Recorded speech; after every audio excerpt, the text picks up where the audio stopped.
بسم اللہ الرحمن الرحیم۔ 27 رجب المرجب کی عظمتوں کے کیا کہنے۔ یہ عظیم الشان وہ شب ہے جس شب کو اللہ تبارک و تعالی نے آقا علیہ الصلوۃ والسلام کو معراج کا عظیم الشان تحفہ عطا فرمایا۔ 27 رجب المرجب کی عبادت اور روزے کی بہت ساری فضیلتیں ہیں کہ حضرت سیدنا سلمان فارسی رضی اللہ تعالی عنہ سے مروی ہے، فرمایا کہ حضور علیہ الصلوۃ والسلام کا فرمانی رحمت نشان ہے۔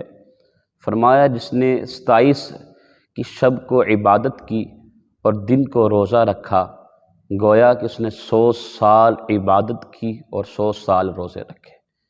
تو اس کی بہت ساری فضیلت ہے، آپ روزہ رکھیں اور عبادت کریں۔ نوافل بہت سارے لکھے گئے ہیں۔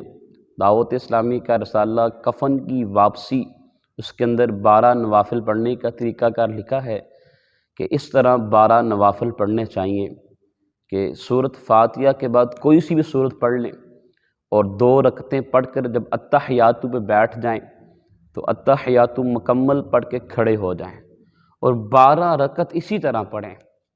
12 رکعت کے بعد سلام پھیریں اور سلام کے بعد 100 بار سبحان اللہ والحمد للہ ولا الہ الا اللہ واللہ اکبر پڑھیں۔ پھر اس کے بعد 100 بار استغفار کریں، پھر 100 بار درود و سلام کا نذرانہ محبت پیش کریں، اور فرمایا اس کے بعد جو بھی دعا کرے گا اللہ قبول فرمائے گا، اور دن کو روزہ رکھے۔ ایسی دعا نہ مانگے جو گناہ کے اندر آتی ہو۔ اللہ پاک سے دعا کرتے ہیں اللہ پاک ہم سب کو عمل کرنے کی توفیق عطا فرمائے۔